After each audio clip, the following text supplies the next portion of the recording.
We are defending our privacy with cryptography, with anonymous mail forwarding systems, with digital signatures, and with electronic money. Cypherpunks write code. We know that someone has to write software to defend privacy, and since we can't get privacy unless we all do, we are going to write it.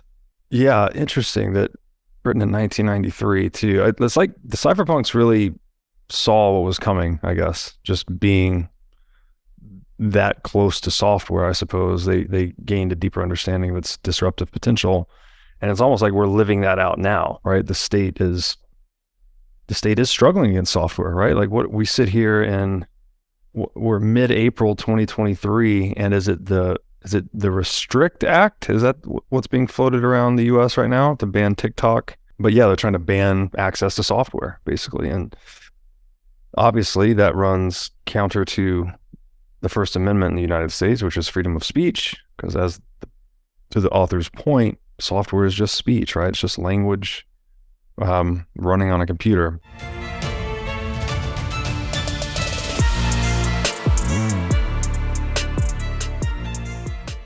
Hey everybody, welcome to the What is Money Show. I am thrilled to have you here joining me on my mission to help shine light on the corruption of money.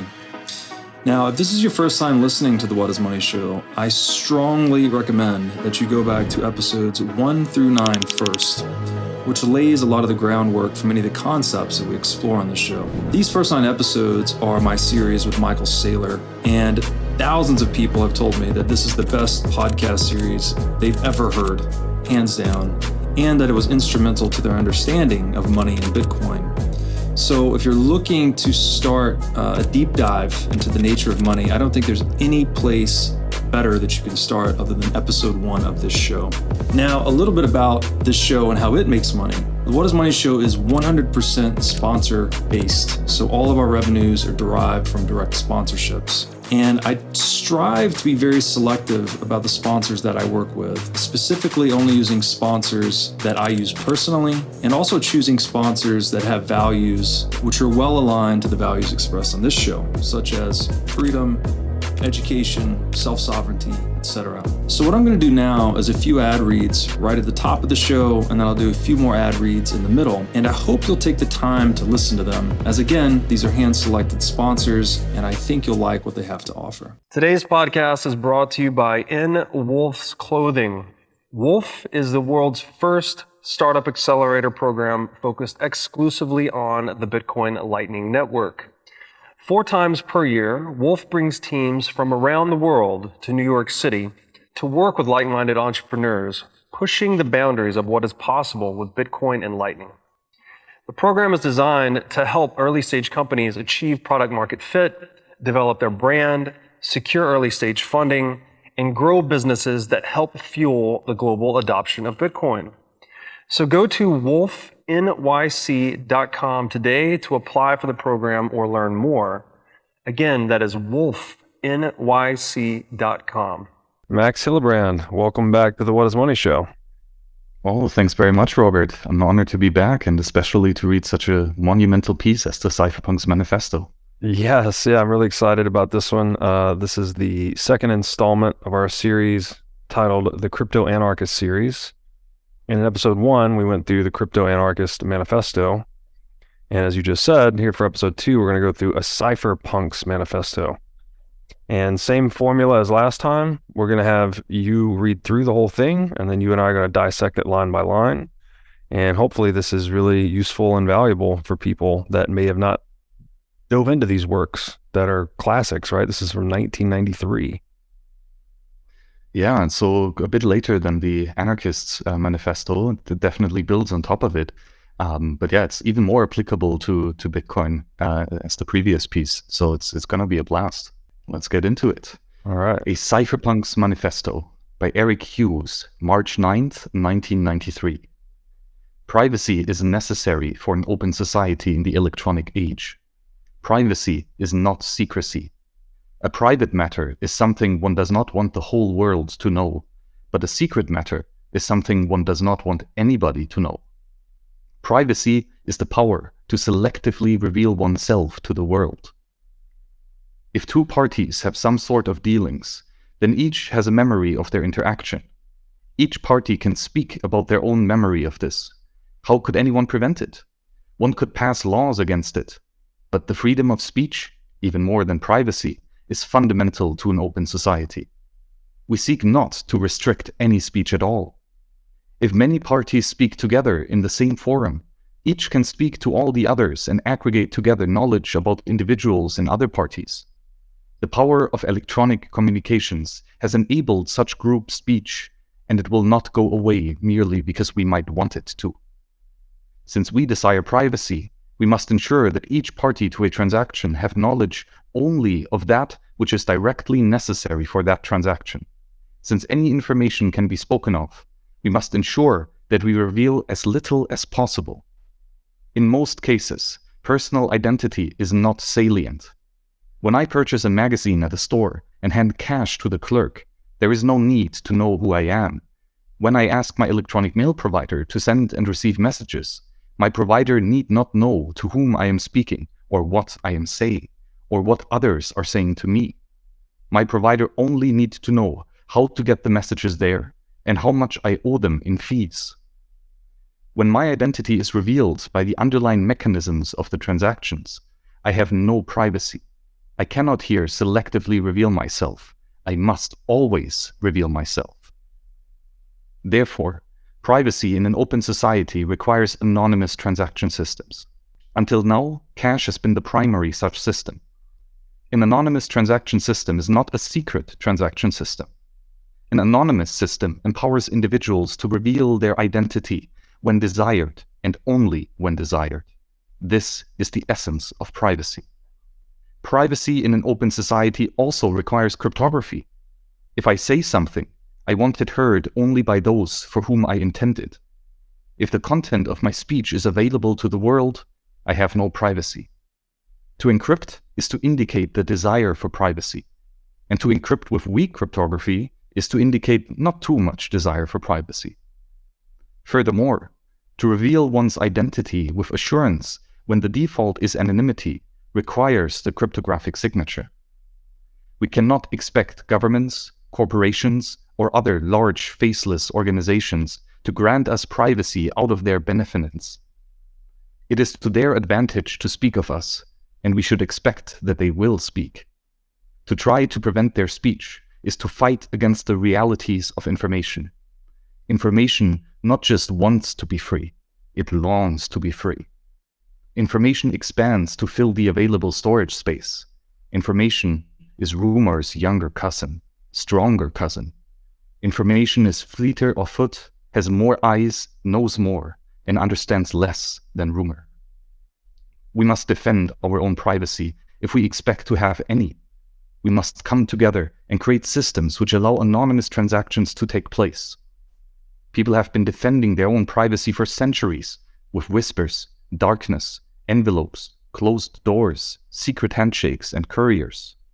The technologies of the past did not allow for strong privacy, but electronic technologies do. We, the cypherpunks, are dedicated to building anonymous systems. We are defending our privacy with cryptography, with anonymous mail forwarding systems, with digital signatures, and with electronic money. Cypherpunks write code. We know that someone has to write software to defend privacy, and since we can't get privacy unless we all do, we are going to write it. We publish our code so that our fellow cypherpunks may practice and play with it. Our code is free for all to use, worldwide. We don't much care if you don't approve of the software we write. We know that software can't be destroyed and that a widely dispersed system can't be shut down. Cypherpunks deplore regulation on cryptography, for encryption is fundamentally a private act. The act of encryption, in fact, removes information from the public realm. Even laws against cryptography reach only so far as the nation's border and the arm of its violence. Cryptography will ineluctably spread over the whole globe, and with it, the anonymous transaction systems that it makes possible. For privacy to be widespread, it must be a part of a social contract. People must come and together deploy these systems for the common good. Privacy only extends so far as the cooperation of one's fellow in society. We, the cypherpunks, seek your questions and your concerns and hope we may engage you so that we do not deceive ourselves. We will not, however, be moved out of our course because some may disagree with our goals. The cypherpunks are actively engaging in making the networks safer for privacy. Let us proceed together apiece. Onwards. Eric Hughes. Wow. So very strong case for privacy. It seems like a lot of people's, I guess, the contradictory response to people's demand for privacy that you typically hear is, well, if you don't have anything to hide, why do you need privacy? But it seems to me like that just misses the definition of what privacy really is, right? It's not, as he says here, it's an option, right? It's the option to reveal or conceal, and to selectively reveal and conceal, right? To reveal certain aspects of yourself or your activity or your identity and conceal others, and to reveal and conceal differently to different parties, right? As circumstances warrant. So yeah, interesting that written in 1993 too. It's like the cypherpunks really saw what was coming, I guess, just being that close to software. I suppose they gained a deeper understanding of its disruptive potential, and it's almost like we're living that out now, right? The state is struggling against software, right? Like what we sit here and we're mid-April 2023, and is it the Restrict Act? Is that what's being floated around the US right now to ban TikTok? But yeah, they're trying to ban access to software, basically. And obviously that runs counter to the First Amendment in the United States, which is freedom of speech, because to the author's point, software is just speech, right? It's just language running on a computer. So let's take this thing apart line by line. I highlighted the whole first section here where he said, privacy is necessary for an open society in the electronic age. Privacy is not secrecy. A private matter is something one doesn't want the whole world to know, but a secret matter is something one doesn't want anybody to know. Privacy is the power to selectively reveal oneself to the world. What a way to start off, man. That's a blast, right? Yeah. And it really starts off just with a matter-of-fact statement. Privacy is necessary, absolutely necessary, a fundamental prerequisite for any open society to exist, especially in the electronic age. Mm-hmm. Can you expand upon that? Like, what is it about? Because it seems like a very compelling first-order thinking argument to say, well, if you don't have anything to hide, why do you need privacy? All right, it's like, let's just do everything out in the open. So how do you dismantle that somewhat simple counter-argument to privacy? Well, I think the best way to answer that is if you really think you have nothing to hide, then you're just a very boring person. And anyone with like any kind of soul and humanity will have things that are just not meant for other people's eyes, and that it's just really fundamental, and if we then define privacy as the ability to selectively reveal oneself to the world, it's choice, right? And that ties to human action and praxeology and economics. So you could just replace privacy with voluntary action, let's say, and then the sentence is voluntary action is necessary for an open society. That's right. Yeah, like it Right. absolutely is. If there is no voluntary action, there is no society, there is no civilization, there is no humanity. That's a great point. It's because it is, again, it's just the option, right? To take away an option is to inhibit human freedom, right? If you're taking away privacy, well, then the individual does not have the option to conceal themselves or reveal themselves selectively, as we described. So you could just replace the whole thing with like human action or voluntary action, consensual action, whatever you want to say. What is it about privacy then? Is it because privacy is like the state needs, I'm reflecting now on the book, Seeing Like a State, which I think you've read as well, but he describes how the state tries to make taxpayers and their business activities legible, right? That's what the state's trying to do. It needs to see into your life who you're associating with, who you're doing business with, et cetera, so it can tax you.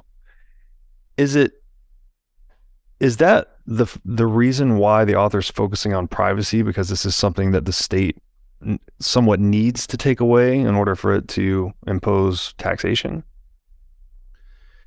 Yeah, that's interesting. And, arguably different levels or different types of taxation have different reasons for it. The income tax is probably what you're alluding to, that fits into mostly. You cannot have an income tax without knowing what the income of the tax subject is. And so this means you need to know the revenue, and therefore you need to know every transaction and the value of each transaction. And then maybe there are some costs that you can offset your tax burden with to deduct the costs. But this means that you have to prove which items you bought and who your suppliers are and who your employees are, etc. Right. And so that income tax especially relies on the fact that you have no privacy against the state. And there's no way for you to not reveal yourself to the state in the terms of whom do you make business with or how much money do you earn. And yes, that's definitely a big problem for the state itself. But it's not just the state, right? It's anyone who wants to steal from you. As soon as they know how much money you have and where you got it from, etc., and with whom you're working with, all of a sudden stealing from you becomes infinitely more easy. Yeah, extortion of all varieties, not just taxation, depends on knowing how much income the victim has, right? Whether you're being extorted by a gang or a government, they need visibility into your affairs to make that extraction possible. And it's a risk benefit analysis, right? If let's say an attack costs you 1 million sats to get all the equipment, the weapons, the car, etc., that you need to pull off the heist. Well, if you are certain that there is 100 million sats in the vault that you want to steal, well, investing 1 million sats to get 100 million, that's 100x return. Not bad. Let's take that. Contrarily, if you know that, okay, this guy only has 10,000 sats in the vault, so I'm not going to invest 1 million, right? 10, right? That's a loss-driven venture, and would do it. And on the other hand, then, if you are not sure how much money is there to take, then all of a sudden there is a lot more uncertainty whether or not this venture will be profitable. The future cash flow all of a sudden is uncertain, and you're much more an entrepreneurial risk judgment or future allocation judgment question. Yeah, that's a great point. Not only is the payoff more uncertain because you don't know what they have, right? But the payoff is also less likely to occur with something like Bitcoin, right? It's just harder to steal flat out. So not only do we're presupposing a lot of things here, right? You've handled it anonymously, you've custodied it properly. But in that situation, you wouldn't know how much the target has, nor would you have a high probability of getting it anyways. So it's back to this whole disincentive to coercion and violence that Bitcoin seems to represent. I would say also here too, this is what we mean when we talk about becoming expensive to tyranny, right? Like the state is running a cost benefit analysis on you all the time, right? Like, what is your wealth? What is it in? Where is it at? Is the juice worth the squeeze, right? If they're going to tax you or attack you or come after you, it's like, well, they're only going to do that to people that the juice is worth the squeeze, I guess. So, another thing that came up for me here was like on privacy. Presumably, if you're in any type of business venture whatsoever, you've got to have some competitive information you would want to conceal from your competitors. Like that's almost a given. I can't think of a business where you would just want to openly release all of your customer records and transaction history. Like clearly that's a case for privacy, that if you're going to have economic competition, that you would want market actors to have the option to selectively reveal or conceal themselves. Yeah, exactly, right. And it's especially with that employer problem or company problem. But one of the things that you might want to keep private is how much you're paying your employees, right? And that's not just to internally, you, but Yeah, but also to protect your employee as well, right? And yeah, it's just on a need to know basis, basically. Right. Yeah, and I guess the argument there is like no one really needs to know. Whoever needs to know someone else's income? I mean, it's only for purposes of extracting some of it, so far as I can imagine. Otherwise, why would you ever need to know? Are there any cases that you can think of where like you would actually need? Well, one example is probably a credit system, right? If someone wants to loan you money, he probably needs to get some information about, well, right. how likely is it that I get the money back in the future? Right. So he needs to do a cash flow analysis. Yeah, that makes sense. So yeah, and in those situations, you would be the borrower, so you'd want to selectively reveal that. Sorry, go ahead. Yeah, exactly, right. And there's just a million different examples of where you want to share information, right? Just as many examples of when you do not want to share information. That this is not a binary thing, right? Privacy is not secrecy, the second sentence. The secret is a matter that you don't want anyone to know, right? But privacy is when you do want to reveal some information about you, but you want to control to whom you're saying it, and or to what extent you are being revealed. And that is privacy, right? So there's endless amounts of examples that go in both ways, right? When you want to keep something for yourself and when you want to reveal something to that other particular person. Yeah, anyone that's ever had a personal matter in their life at all, right? That's something you're playing close to the chest. You're not sharing with the whole world. That is privacy. Again, it doesn't mean it's, and that sort of dispels that argument too, that if you don't have anything to hide, why do you need privacy? What they're saying is if you don't have anything to hide, you don't need secrecy, but you still need privacy, the option to selectively reveal and conceal. Yeah, exactly. So the question is hiding from whom, right? That's the interesting thing, right? Because I'm happy to share, some like in conversation with you, but I might not be happy to share it with someone else. Sure. And that ability to control to whom you're actually talking to, that's a pretty important thing. Right. And I think the next sentence goes into why this is so important. Because if two parties have some sort of dealings, then each has a memory of their interaction. And so when we want to talk to someone else, they copy the information, right? We don't give the information away, we copy it, and now both people have it. And well, now the other person can change their actions based on what that information was that was revealed. We can't, as it follows the note, right? We cannot prevent someone from recalling the memory and forwarding that memory and speaking about it to someone else. Right? That's an impossibility. Freedom of speech. The body is controlled by the individual, and he can move his vocal cords to form whichever sentences he wants. There is no way that you could stop that possibly.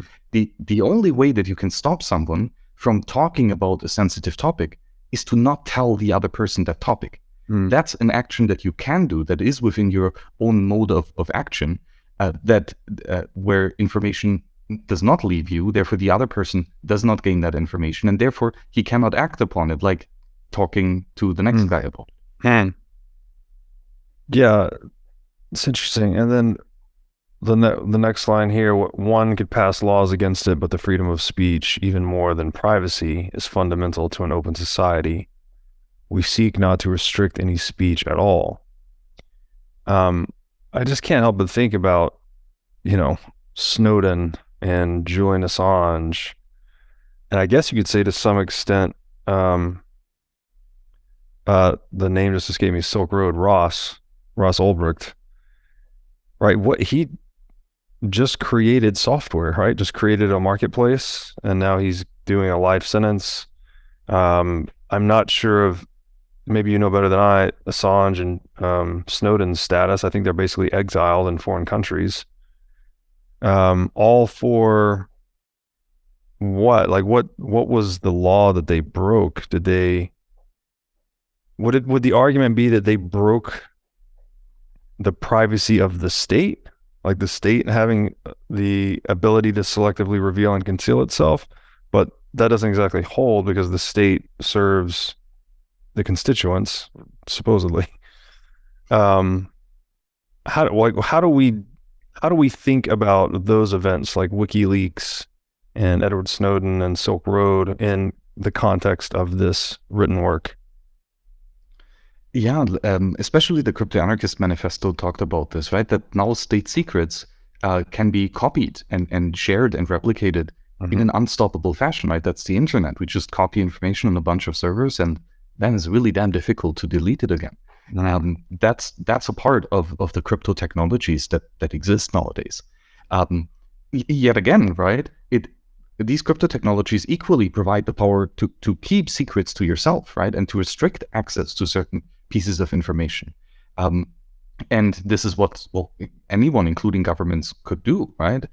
If the government, let's say, would have had a better operational security, a better secure communication setup with stronger encryption, well, then such leaks would have been more difficult. You know, on the other hand, you know, government is just a bunch of people working together, and these people have their own motives. And you know, once you share, let's say, internal secret government information with any other government agent, there's just no way of knowing what he will do with that information, right?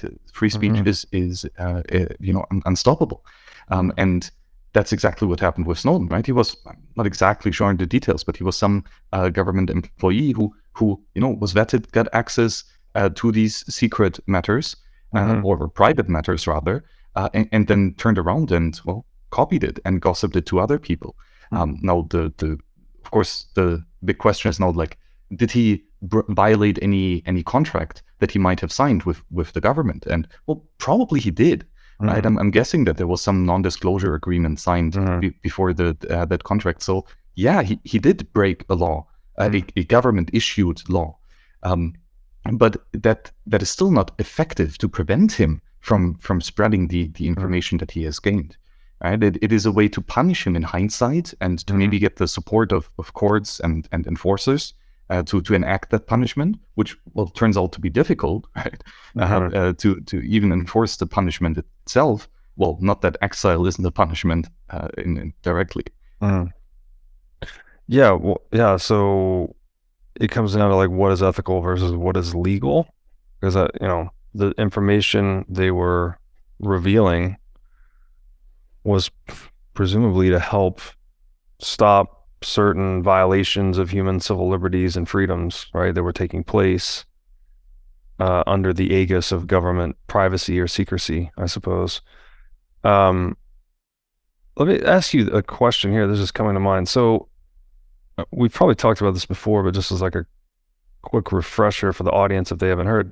So information is a non-scarce thing, right? As you said, every time you send someone a message, you basically have a copy of it, right? So it's not scarce, right? It's not like I send you the message and I lost the message. Like, we both have it. So it's non-scarce, it's non-rivalrous, I think, to use the other economic term, and that, you know, your use of the English language does not diminish my use of the English language. In fact, it actually enhances it because you're another node in the network. So under that framing, like, intellectual property is basically bullshit, right? You can't own an idea because ideas are just patterns. There's not a scarce good or asset to actually own. So my question is, if that is the case in the libertarian worldview, at least, does that mean stealing information? Is that even possible? Because it's, I mean, I guess you can do harm if you stole, like, competitor information. If you're like business A and you stole competitive information from business B, that could harm their competitive abilities in the marketplace. So what are your thoughts on that, on the nature of stealing information? And I think stealing information is categorically not possible, right? Because information can only be copied. However, I think one of the edge cases you want to get to is, what if, you know, I sign a contract saying, hey, I'm going to work for you and I'm going to keep your secrets. I'm not going to tell them anyone. Right? And for that work, you're going to give me 1 Bitcoin a month. Right? That's our contract now. And we both sign it. We're happy.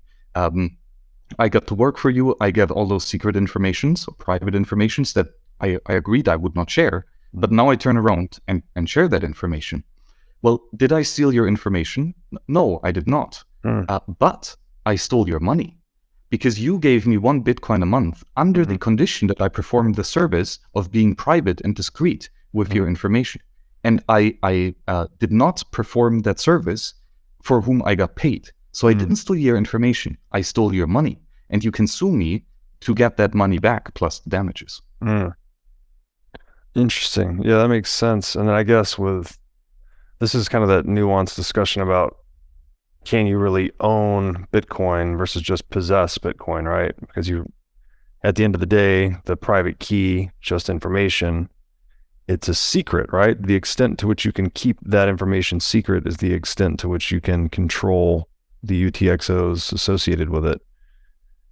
But if someone can copy it, then you've lost it basically. So I guess you can only really possess Bitcoin. You can't technically own it in a legal sense, I guess, because it's just information. I don't know. I think we've talked about this before. What are your views on that? Yeah, I would say that you cannot own the private keys, and therefore someone copying your private key isn't stealing. It just happens to that if a hacker attempts to get your private keys, most likely he's going to violate your property in something else. For example, he breaks into the data center, rips open the cage where the server is in, plugs in his own USB stick with the malware, etc., and leaves, right? That's a physical violation of property right. And then the consequence of the physical violation was a loss of access to this digital commodity, which definitely then would be part of the recompense that has to be paid. Got it. So it can become... But yes, possession does not equal ownership. That's also very important, for example, for inheritance. Right? Sure, you could give your heirs access to your private keys, and they can move the Bitcoin, but very much not legally. Right? If you really want to get your inheritance solid, you need to have a will and a process that is recognized by public courts today, which ultimately be the ones speaking judgment and enforcing whether or not your heirs will go to jail because they stole the Bitcoin from some other heirs. So the Bitcoin then, it can become part of the measurement of damages resulting from the break-in, right? But it can't be... The private key itself can't be stolen because it's just information. But you could lose... Yeah. I guess you could lose... Actually, you wouldn't even lose possession of the private key. Someone would just use the private key to move the UTXOs to another private key. You would still have it. You just wouldn't have the UTXOs anymore. Exactly. Yep. And then I guess you could come to the CEO of Bitcoin and ask for a rollback of the blockchain, right? To turn that back. But well, unfortunately, that's not how the system works, right? So in Bitcoin, for all intents and purposes, possession does equal ownership in the public court of the Bitcoin full nodes. Right. Your Bitcoin full nodes, as soon as you know the private key, you have the ability and the right to move that coin. But that is very difficult or different from the opinions of legal courts in the incumbent world. Right. Does it make sense at all to even talk about the status of UTXOs? Because it seems like those are actually scarce, perhaps, but they're controllable only by the private key. So you can't... The private key is just non-scarce information, but it's used to control this scarce resource called UTXOs. Yeah. You can't have one without the other. So I guess you just focus on possession of the private key, essentially. Yeah. Do you possess the UTXO? Well, I mean, the UTXO is just a piece of information, right? That's copied on the blockchain across every full node. So not really. It just gets really difficult here with Bitcoin of how it fits into the existing legal system. Like that's, I don't think it's a solved problem, actually. Yeah. Yeah, it's interesting. I mean, it's one of a kind, right? It's the only informational structure that has scarcity built into it somehow. Well, not somehow, through proof of work mining, but yeah, interesting stuff. Okay, the next line, I guess I'll read these two lines together. He writes, if many parties speak together in the same forum, each can speak to all the others and aggregate together knowledge about individuals and other parties. The power of electronic communications has enabled such group speech, and it will not go away merely because we might want it to. What is he referring to though? What does he mean by group speech? Well, I would say to the first part, right, that we can meet in a forum or multiple people to talk together, and we can, in general, aggregate our knowledge. One guy might know this one fact, the other guy might know another, and we can share it, copy the informations to each of our brains, and then we have more, right? Yeah. And this knowledge that we are aggregating with this distributed computational system of multiple people in the same room talking, that knowledge can also be about individuals and other parties, right? Again, where if one person has a certain knowledge about some other individual, he can share it with everyone else in the group, and then they all know about this as well. And of course, the internet or electronic communication has scaled the capacity of humans to speak in a group, right? And even to speak in a group across time, right? Asynchronous communications as well. And where someone can come in days after the first comment to make the second comment, etc. And of course, the unforgettable memory of the internet. So this just means that now we have a much more powerful way for a lot of people to come to talk together about whatever subject, including about private or sensitive information about individuals or other parties. And that's just a fact of human existence, and there's nothing we can do to make it go away, even if we would want it to. So we've taken the proverbial public square and made it like a global communication engine, something like that. Yeah. Yeah, it's interesting. So it will not go away merely because we might want it to. It's basically just saying that the technological paradigm is here and it's not going anywhere, right? Yeah. That's very much akin to the crypto-anarchist manifesto earlier. Right. This is a reality of human action, of human existence. People act, people can choose how to act, and people can choose what to say to each other, and they can choose to talk to many people, even about things that you might not want them to talk about. Right. There is nothing you can do about this in our universe as we experience it. Yeah, it seems like maybe part of the spirit in this part of the essay is that, this is here. This, like, you should just accept it and adapt to it. There, people can, it's somewhat common, I think, for older generations to complain about new technology, right? Like older people today complaining about, although they are also addicted to smartphones, but also complaining about social media.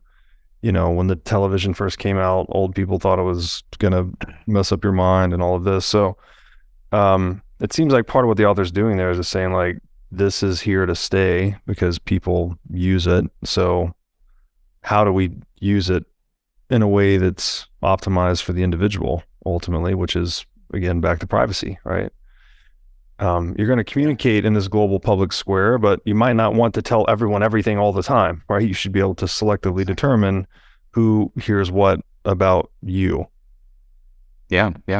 No, like having the power to speak globally with everyone it's incredible, right? And also to be public to everyone. It's phenomenal, right? That enables so many things. Yet we don't want to do that all the time, right? There's way more things that you would not want to share with everyone compared to things that you're truly willing to share with everyone. And the big problem then is, especially when you think that you're just talking to one person, but in fact you're actually talking to the entire world, where there's a misconception between your actual privacy or the perceived privacy and the reality of your privacy. If there's a mismatch, that can lead to quite devastating outcomes. Yeah, that's a great point. And it's a reality we actually have to contend with. It's even like when we get on this podcast, there's different banter before we hit record and after we hit record versus while we're recording. There's just something different. We have to well, I guess we're always curating our message to our audience to some extent, right? Like you'll say something to your best friend in private that you'd probably never say on a podium to the whole nation.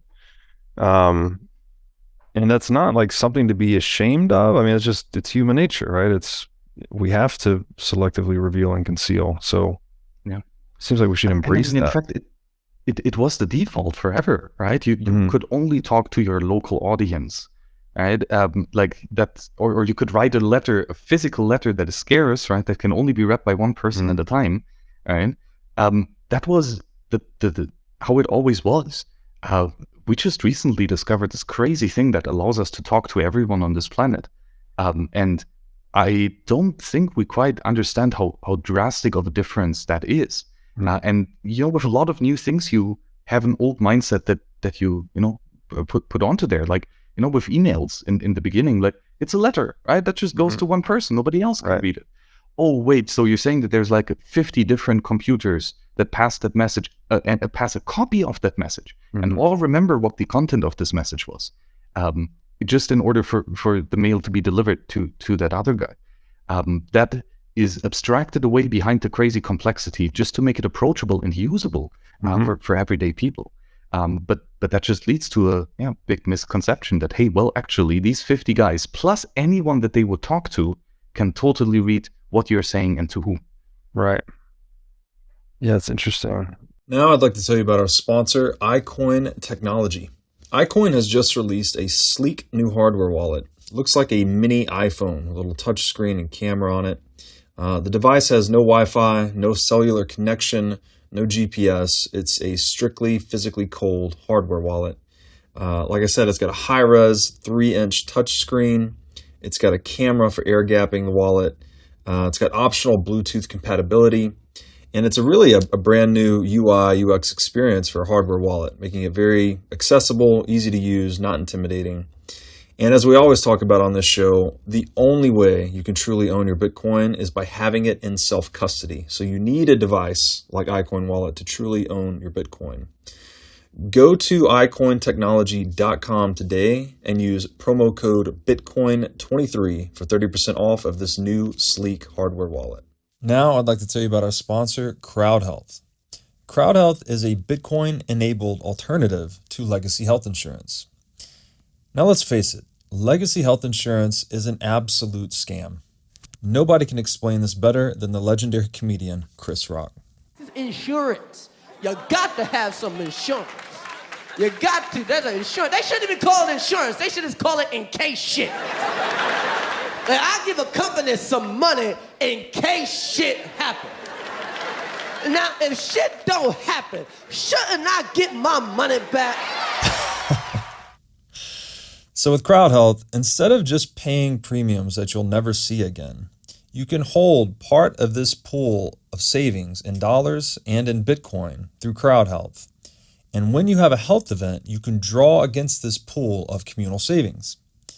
So go to joincrowdhealth.com/breedlove to learn more or sign up. Now I'd like to tell you about our sponsor, Wasabi Wallet. Wasabi lets you use Bitcoin privately while still maintaining full control over your money. Specifically, Wasabi Wallet is an open source, non-custodial wallet with privacy built in by default. By using Wasabi, you're effectively putting the private back in private property. Wasabi Wallet is an easy-to-use privacy wallet that can support any amount of Bitcoin transactions. So go to wasabiwallet.io today to download this state-of-the-art wallet software. All right, the next line, so the first sentence in the next paragraph, he writes, since we desire privacy, we must ensure that each party to a transaction have knowledge only of that which is directly necessary for that transaction. So it is, as you said earlier, it's like a need to know basis. Why transaction? Why is he, I guess by transaction, he means any communication? Yeah, I would say so. It's interesting. I was wondering this too. But yes, it's for sure communication. And of course, he's also leading to monetary transactions here as well, which with Bitcoin is basically the same as communication. But yes, so the idea here is that if you want to achieve a certain goal, especially when it is with collaborating with another person to achieve that, let's say you're buying a service from an entrepreneur as a provider, well, there's a million different ways that you could communicate with that person to achieve that goal, right? You could sit down, tell your entire life story, what you ate for dinner yesterday, etc. Give him all this information, and then he sells you a tire for your car, right? So you gave a brain dump of a bunch of information that was not strictly necessary for the service of just give me a tire. And it's not necessarily a bad thing to do this, right? There's a million different ways to achieve the problem of getting a new tire. But if we can for sure optimize it, right? And find a way to achieve our goal while revealing as little as necessary, about each other in this trade. Yeah, I'm thinking too that a lot of your online interactions are almost indistinguishable from transactions, right? Because there's data packets going across. I mean, a lot of the applications we use, we're, paying for them with our attention, basically, right? We're selling our attention to social media, for instance, when we consume it. Yeah, so I guess this seems to be like, again, kind of making the case that if we could actually own our own data, that would allow us not only to selectively reveal and conceal, but in the case of online interactions or transactions, you could actually monetize that data, right? Like instead of just using Facebook for free and selling your attention to the advertisers that are customers of Facebook, you could actually choose the data that you're generating through your interactions, if you wanted to sell that or not, conceal it, reveal it, etc. So I guess, I don't know, the point I guess I'm trying to make is like there does seem to be kind of a blurry line between interactions and transactions in online space, that they run up against each other in a very real way, especially with like Bitcoin making microtransactions possible. Yeah. But arguably even in meat space, that is the case, right? If we sit together in the same room and talk, our time is scarce, our bodies are scarce, so there's an infinite opportunity cost that we have. And so yeah, just sharing information is definitely a transaction. You cannot have a transaction of physical goods, right? A monetary purchase of something. You cannot, in fact, do this without exchanging information. Right? A fully secret relationship, in the sense that both parties are secret, they're not revealed to each other, completely, fully private, right? Then they could not possibly trade with each other, right? There needs to be some communication back and forth, at the minimum, right? For this to happen. And then there's just a huge way of how could we speak to each other in order to make that deal happen. And the next sentence, right, shows the danger of sharing too much, because since any information can be spoken of, we must ensure that we reveal as little as possible. Right. So again, that information that we exchange or give to the other person can be copied ad infinitum, without your permission, right? Without your approval or direct consent. And two people whom you might very much not want this information to know. Right, sure, maybe that this information can be passed along to a friend of yours who doesn't really care and won't do much with it, or it gets passed to your worst enemy, right? Who picks out exactly which psychological tricks to play with you. Yeah. There's an old saying, I hope I say it right. There's like 3 things you can never recover: the moment after it's passed, the stone after it's cast, and the word after it's spoken, something like that. So you have to be very selective with what you reveal, because once it's out there, it can be replicated, right, forever. As anyone who's ever been embroiled in like maybe had a clip that's gone viral, right? Either something they've said or done has gone viral on the internet, like that one moment, once it's captured and out there, could haunt you for a really long time, or it could work in your favor if it's, a positive virality, I guess, positive case of virality. What is this next? Yeah, right. And like in the sorry, go ahead. So in the old days, right? If you say something really stupid, right? Okay, sure, maybe the town is gonna laugh about it tonight at the pub, right? The 10 people who are sitting there, and tomorrow it's forgotten. Yeah. But in the digital age, all of a sudden 8 billion people, not just those who live right now, but like the 100 billion people who will live in the future, will all have the ability to see that information, to see a high quality recording of you making a really stupid statement, and they will laugh at you forever. That's like, just imagine being in a physical room and like 100 people laughing at you like really viciously. That messes you up. But now imagine it's hundreds of thousands of people doing that to you. Like that's psychological trauma, like for real. Yeah, no pressure right now that we're just recording this for 100 billion people in the future. I think it's best to just not think about it and just try to say what you mean, I guess. What does this next sentence mean? In most cases, personal identity is not salient. I'm struggling with this one.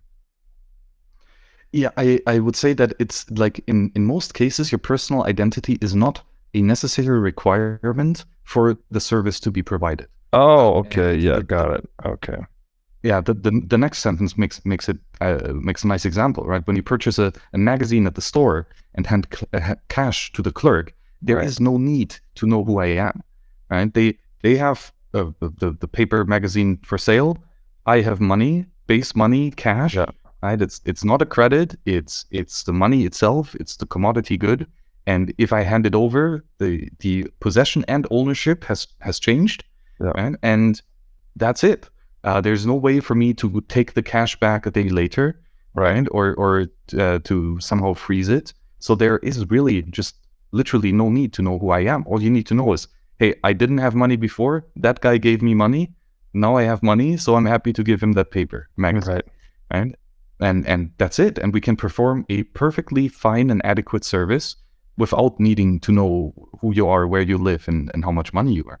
Yeah. So what I'm hearing here is, contrary to a whole lot of bank propaganda, we don't need to KYC, know your customer. If the customer provides what is asked for in the exchange, in this case money, and then the provider or the vendor renders a useful service, like that's all the information that needs to be exchanged in that transaction. You don't need to know who the identities of the vendor or the service provider, nor do they need to know yours. Maybe that's not true for every transaction, but for most day-to-day transactions, I think that's pretty accurate. Yeah, absolutely, right. And then the next example is in the cyber world. When I ask my electronic mail provider to send and receive messages, my provider need not know to whom I am speaking, or what I am saying, or what others are saying to me. My provider only need know how to get the message there and how much I owe them in fees. And again, the same thing. If you hire someone to pass a packet of data forward to someone else's computer, that's all that they need to know. It's like, here's the data that should be forwarded, and here's the money, and the data is that large, so I give you this much money, for example. That is all that is needed for the service to work, and not more. And so reading the fact that the middleman who passes along the message, he does not need to read the message in order for it to be passed along successfully. Right. Yeah, I'm recalling. I think it's an episode I did with Chase Perkins titled "The End of Digital Tyranny," and he was saying that basically the communication systems we have today, and that your email is going over a Gmail server or whatever, there's multiple access points that you haven't explicitly authorized. You may actually have explicitly authorized it when you sign terms and conditions. I'm not sure, but the analogy he used was, if you imagine sending a letter through the mail, and everyone at the post office opened it and read it before they passed it along to the recipient. That's effectively how the current electronic communications are structured. I really like this last sentence too. He says, when my identity is revealed by the underlying mechanism of the transaction, I have no privacy. I cannot here selectively reveal myself I must always reveal myself. So again, it's just that if the underlying mechanism of the transaction is disclosing information on your behalf without your consent, then it's taken that option away from the individual, and that's an inhibition on freedom. Yeah. And that is, I think, for every transaction, there is some level of information that has to be revealed for the mechanism to work. Right. So in the previous example, you're buying the paper magazine for money.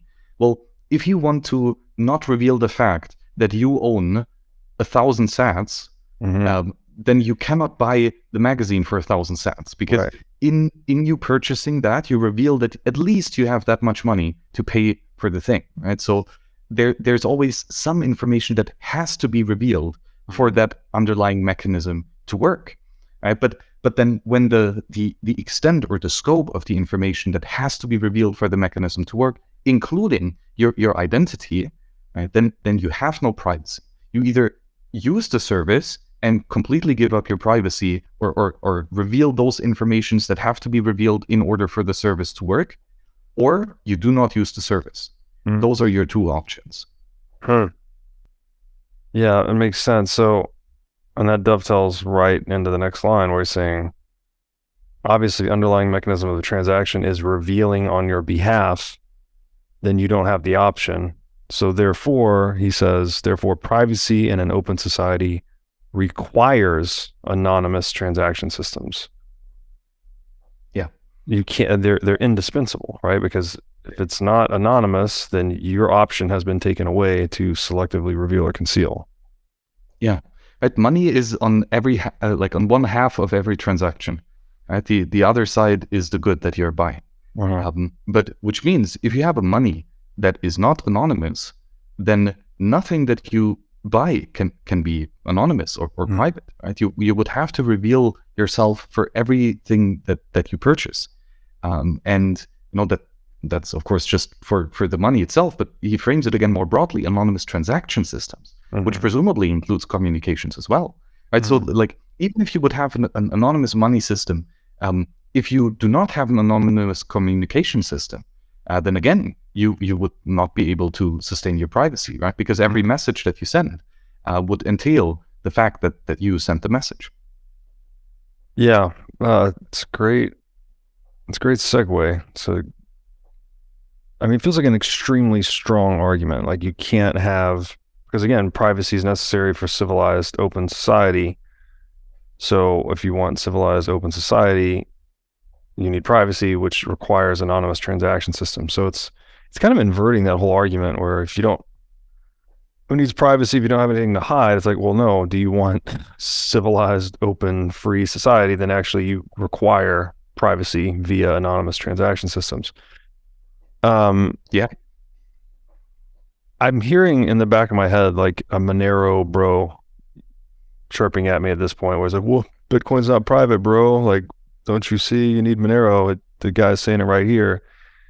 How do you, and I guess to speak to my own perspective on it before I ask, is like, my understanding is there's a fundamental trade-off between supply cap assurance, right, 21 million, and anonymity at the base layer. Like, you can't, for technical reasons that I can't articulate well, you can't really have both at layer one. So Satoshi optimized for 21 million hard cap.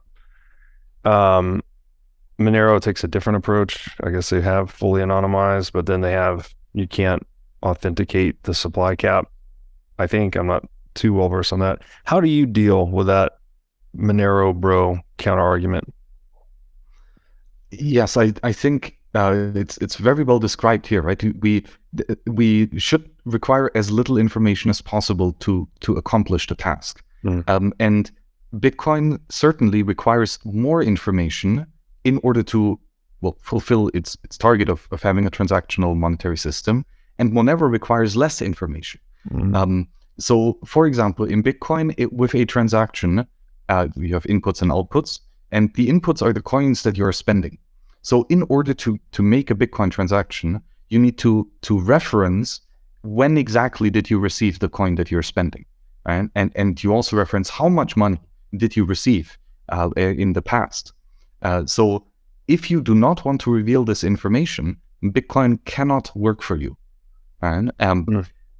Versus Monero, in fact, because it uses ring signatures, which basically means instead of saying, hey, this is the one coin that I'm spending, you say, hey, look, here are 50 coins. I'm proving to you that I spent one of them. Right? But you don't really know which of these 50 coins you've spent. So if your goal was to make a transaction without revealing exactly when you received the money in the past, then Monero does that for you. Another aspect is that Monero, or with Bitcoin, you see exactly the value of each of these inputs and outputs. Right? A clear text number, this address has 1 Bitcoin, this address has 2 Bitcoin. Versus with Monero, there is a homomorphic value encryption proof, which is a zero knowledge proof that we talked about in last episode as well, that enables you to prove that, hey, the inputs are the same value as the outputs. That's the proof that you provide, but you're not saying what's the actual value of these inputs or outputs. You're just saying they're worth exactly the same. So I'm not inflating the money supply. So Monero certainly is according to the cypherpunk ideal here, right? They restricted the amount of information that is necessary in order to perform the service that is being provided as a money system. However, this trade-off does come at a big cost, that you point out, specifically the cost of verifying each transaction and the entire blockchain, and therefore the money supply, becomes infinitely more, or not infinitely, but a lot more expensive in terms of hardware, storage, computation, bandwidth, etc. So that, well, I guess Bitcoiners would argue that the trade-offs are not in favor. It is more important to have a efficient verification machine rather than a machine that reveals even less information about your payments. And on top of that, of course, Bitcoiners would argue that we can use the existing way of the Bitcoin system to achieve the same result while actually using or revealing less information. That's basically what a CoinJoin is doing, right? Instead of making a transaction by yourself, you make a transaction together with hundreds of people. And this has a similar effect to Monero's ring signature, right? So Monero's ring signature, you point out, hey, here are 50 coins, I'm spending one of them. A CoinJoin is kind of the same, right? This transaction now, instead of having just one input, there's 100 inputs. And now it is still clear that your specific coin is part of the input side of this transaction, but at least you don't know which other inputs you have, for example, which also then makes it difficult to find out what's the total value of money that you own in this transaction. So basically, we can find a way to use the existing Bitcoin rules in a much cleverer way so that we reduce the amount of need to know information that the verifier needs to have. So, I guess I'll just ask your opinion. Is Monero a shitcoin? I would say Monero is not a shitcoin. I think it's a very innovative and new research project that, well, works. The Monero blockchain keeps incrementing as expected, and the cryptography seems to hold up, at least to some extent. So no, I would not say it's a scam, at least, if that's your definition of a shitcoin. Yeah. Is it worse than Bitcoin? Yeah, I think so, specifically because of the verification aspect of Bitcoin. Right. But that doesn't mean that people should not work on the Monero protocol or use it. Right? That would again be to restrict free speech, which cypherpunks still do. It just means that, in my opinion, when we get smart enough of using the existing Bitcoin protocol, we can get to a privacy level that is similar to that of Monero. It's difficult to compare because the protocols are quite different. Right. And I do think Satoshi would have, let's say, approved of the ethos of Monero. I mean, every cypherpunk would, because it does remove the information necessary to use the system. Right. So then I would I think you may have just said this, but you're basically, your view is that at some point, Bitcoin and the higher order protocols developed on top of it eclipse Monero's use case, right? But in the meantime, Monero does have utility, I guess, is just a purely privacy-focused transactional medium, something like that. Yes, I think that it will take years to really figure out how to use Bitcoin properly, and that we will make a lot of mistakes early on. Yeah. However, the same argument goes for Monero, by the way. Right. The vast, or a lot of Monero users are not private. For example, because they use light wallets or light client. They don't run their own Monero full node. They just send their public, or like their addresses, their decryption key basically, to some third party and say, hey, tell me how much Monero I have, please. Which, obviously is not a private system. All of a sudden, in order to use that service, you need to reveal to someone else exactly how much money you have and keep it, etc. So we really need to look at these systems holistically throughout the entire user journey. And that, that just brings up a lot of nuances and details. But ultimately, let's continue experimenting. And eventually we'll have something that's really sticking. The trade-offs are real, right? Like you can't do everything at one layer, basically. So, And this is one thing with Monero, right? Another big downside is that layer building on top of it in layers is quite difficult.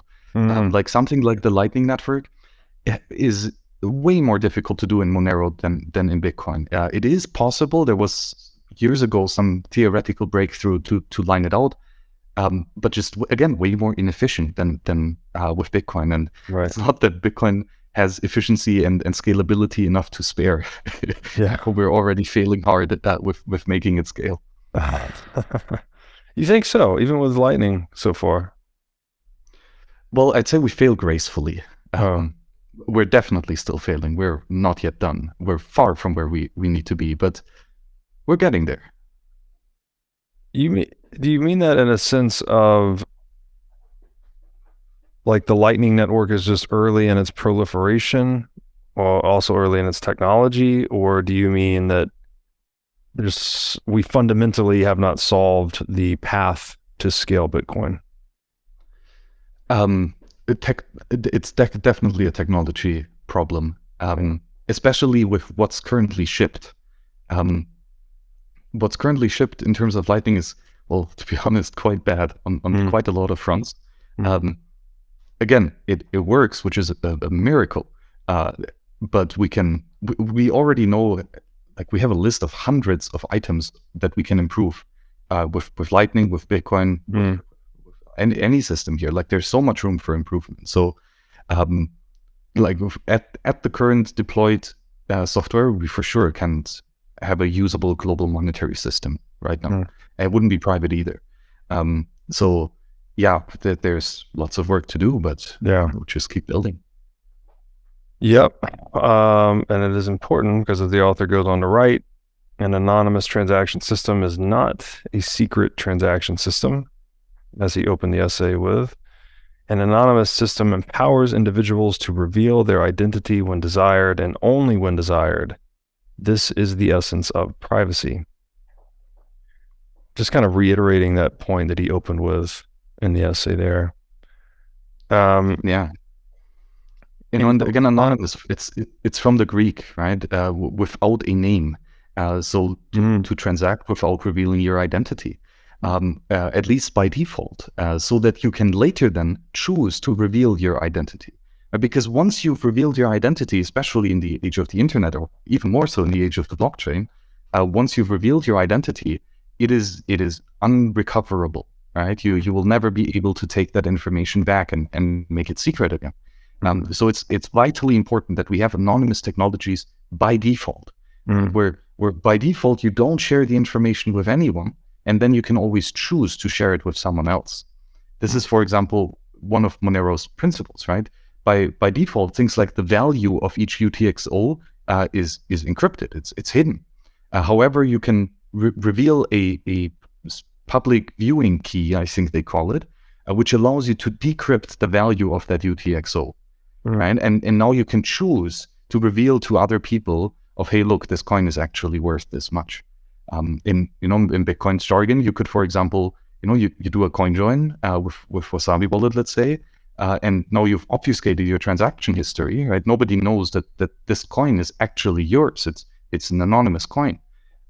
Yet at any time you can reveal your extended public key, let's say, and say, hey, look, here's the chain of transactions that I did.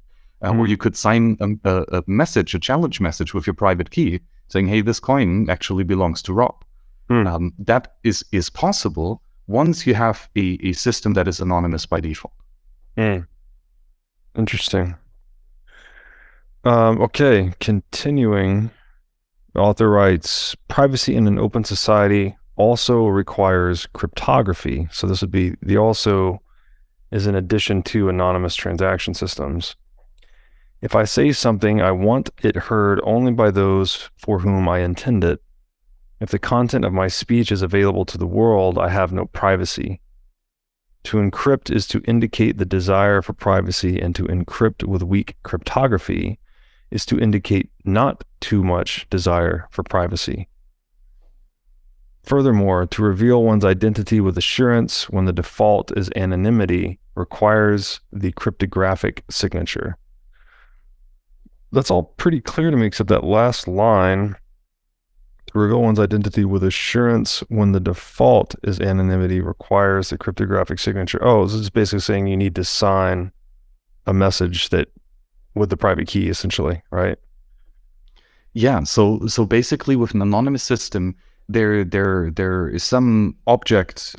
We could call it a Bitcoin UTXO, right? To stay with Bitcoin, but so we have this Bitcoin UTXO, and it's anonymous. We don't know the name of the owner of it. And now, how could we ever then possibly have a proof of who is actually the identity of that owner, right? If the owner would want to reveal himself, how is he going to do that if the system is actually anonymous? Well, the answer is with cryptographic signatures. Right? This UTXO is defined by a public key, and we can prove knowledge of a private key without revealing the private key, right? Again, as soon as you reveal the private key, and that person who knows the private key can make a signature and spend that coin, right? So we need to prove that we know the private key without actually revealing the private key. And that's a zero-knowledge protocol of the cryptographic signature, basically. So that is a zero-knowledge proof then, when you sign like that? Yep. Oh, okay. You prove that you know a private key and the verifier has no. So the verifier can verify that you know a private key without having the knowledge of what your private key is. Got it. Okay. Interesting. Yeah. And this. What probably one of the things that did not really age that well, or it's at least interesting, is that middle sentence. To encrypt is to indicate the desire for privacy. I think that makes sense, right? If I encrypt a message to Robert's public key, that indicates that I don't want anyone but Robert to be able to read this message. And so that's right. But then to encrypt with weak cryptography is to indicate not too much desire for privacy. And I don't know, I have to giggle with this because so with a lot of cryptographic protocols and encryption schemes, there are some of these schemes, depending on, let's say, how long your private key is or how long your password is, maybe that's more easily explained, the easier it is to crack the system, right? If you have a really short password, your computer can figure out in like a couple seconds what the encrypted message was. If you have a really long password or private key, all of a sudden it becomes, well, instead of a second, it will take you a month. Right? And if you have an even longer private key, it will take you multiples of the lifetime of the universe. For example, the RSA cryptography scheme does this. Like in the beginning, there was like 128-bit key size. And then eventually, by now it's like in the 4096 bits.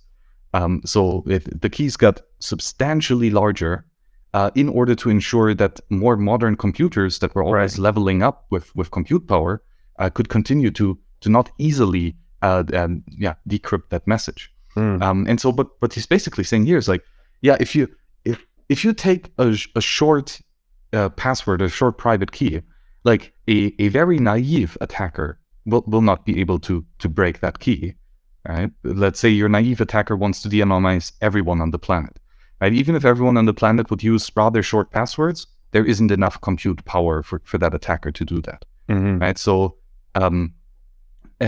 however, a more dedicated attacker who maybe just wants to attack you and not the entire planet, all of a sudden he has enough resources to make an attack against you, right? So basically what he's saying with small keys, you get a little bit of defense. You don't reveal yourself against everyone, but you do reveal yourself against the more motivated attackers. Interesting. Okay. All right. I think continuing on, the author writes, we cannot expect governments, corporations, or other large faceless organizations to grant us privacy out of their beneficence. It is to their advantage to speak of us, and we should expect that they will speak. To try to prevent their speech is to fight against the realities of information. I'll pause there because the rest of that paragraph is really good. What does it mean when he says it is to their advantage to speak of us and we should expect that they will speak? I think the good way to frame this is Facebook, right? Facebook, you've told Facebook a bunch of sensitive personal information, right? Like the places you visit, the people who you hang out with, etc. Probably how much money you have and whatnot. So this means that they now have this information and they can, well, of course, use it to improve the internal product that they're providing for you. Change the color scheme of the interface or whatnot. If they see that you like dark mode softwares, whatever, right? They can do internal improvements, and which means their product is going to get better based on the user feedback that you provided them. And so that, the product is better, Facebook wins.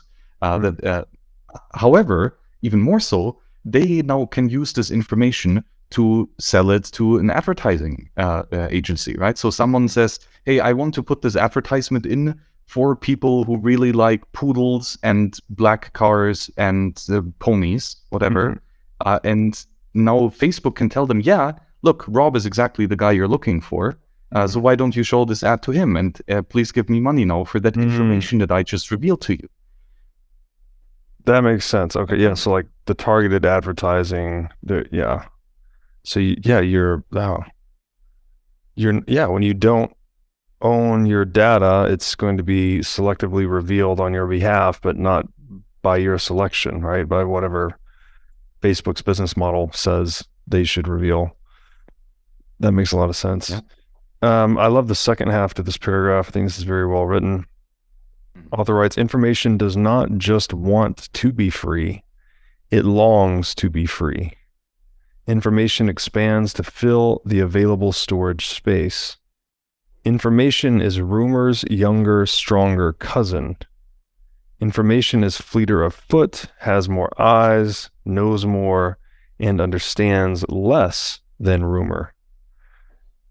Kind of poetic, metaphorical. What is the deal with this relating it to rumor? Like, information is rumor's younger, stronger cousin. Information is fleeter of foot, has more eyes, knows more, and understands less than rumor. That last part is really mysterious to me. How does information understand less than rumor? Yeah, it's a really good thing, and I'm also not exactly sure of how to interpret it. I think information is rumor's younger, stronger cousin. Might be that, well, once information gets out there, eventually it grows up to be rumors. Let's say you post pictures of your Lamborghini on Facebook, or eventually there are the rumors that, hey, look, this guy's really wealthy. Interesting, but understands less than rumor. Yeah, information is fleeter of foot, so it's faster to spread than rumors, which is interesting. Has more eyes. I'm guessing that more people look at informations, knows more, but understands less. Cryptic. I'd love to speak to hear what he actually meant by that. Yeah, and I've heard like people like Jeff Booth say this a lot. Information wants to be free. Obviously, we're anthropomorphizing that a little bit because information presumably doesn't have wants. But I guess the essence of that message is you can't easily conceal information, right? Because for the reasons we've described earlier, it's non-scarce, non-rivalrous. Every time it's transmitted, it's copied effectively, so it's reproducing with at every point of transmission. And so, I mean, I think this is kind of where we get things like freedom of speech, right? To try and restrict speech is so nonsensical and self-defeating from a civilizational standpoint that we memorialized it right in the First Amendment of the United States, like everyone can speak freely. Yeah. And this that information expands to fill the available storage space. There was a huge problem in the early days of the internet with spam, right? You had email relayers and people just sent never-ending amounts of data to these, right? And the more storage space, bandwidth space was made available, the more information came in.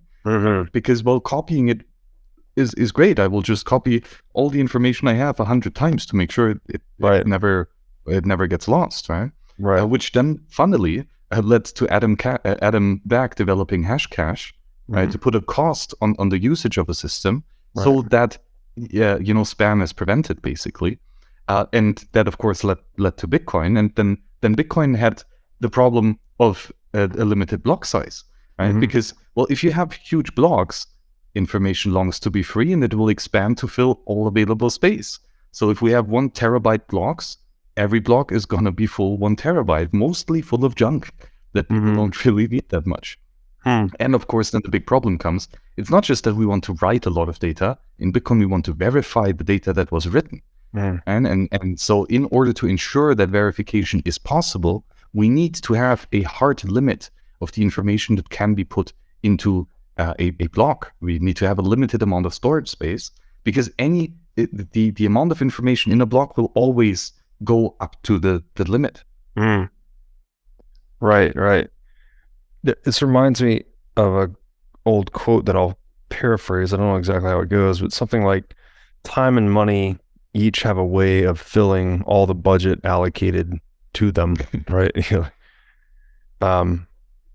I mean, I think I experience this in my own life. Like if I don't set deadlines, if I don't have that forcing function, then my procrastination will just keep pushing the thing forward. Very difficult with writing too, because with writing you often don't have deadlines, and even if you do, they're kind of malleable, let's say. So it's hard. It's hard, man. It's the nature of information, I guess. Once again. Now I'd like to tell you about our sponsor, Bitcoin Conference 2023. This 3-day event will be held May 18th through 20th in Miami Beach. This is going to be the biggest event of the year, as it always is. And the past 2 years in Miami have simply been amazing. Day 1's Industry Day. Days 2 and 3 are going to be open to general admission. And I'd say this is a great place to go and network with Bitcoiners, or even look for a job. Just a really all-around great experience. There's a fantastic speaker lineup, including Michael Saylor, Zoltan Pozar, Lynn Alden, Alex Gladstein, many others. And last year, we did a 10 million sats giveaway for this event, and we're going to do it again this year. So to get discounted tickets and enter for a chance to win 10 million sats, go to b.tc/conference and use code BREEDLOVE. Now I'd like to tell you about our sponsor, Casa. Casa makes it simple to buy and secure your Bitcoin without wondering whether you're doing it right.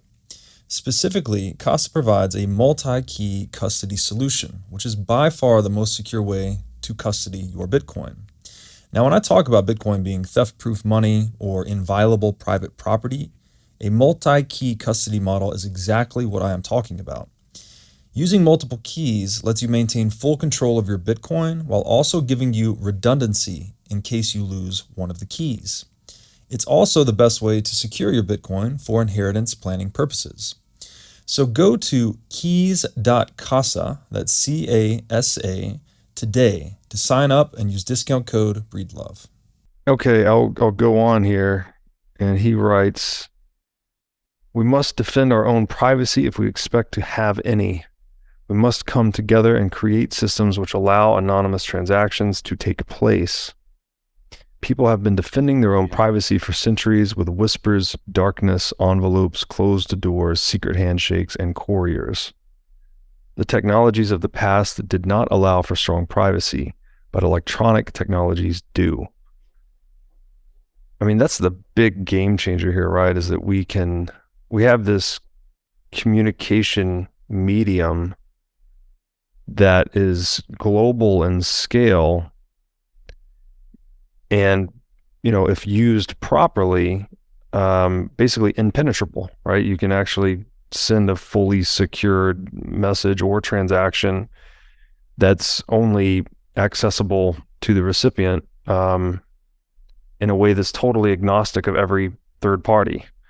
Like, that's the big breakthrough. Like, all these other things clearly don't work, right? Like the whispers, you know, whatever, that's kind of going into one guy's head. Is he going to repeat that perfectly when he shares it? If you ask him to share it, you know, envelopes can be ripped open, doors can be kicked in, et cetera, et cetera. So that seems to be like the big fundamental point, even probably the motivation for writing this manifesto, is just that we have something really new here. We've always had this desire for privacy, but now we have a technology that offers us privacy to an unparalleled extent, something like that. Yeah, exactly. And as he starts, we must defend our own privacy if we expect to have any. Because as the paragraph earlier, we cannot expect governments or corporations or large entities to grant us privacy out of their beneficence. Why? Because they earn money with this information asymmetry that they have.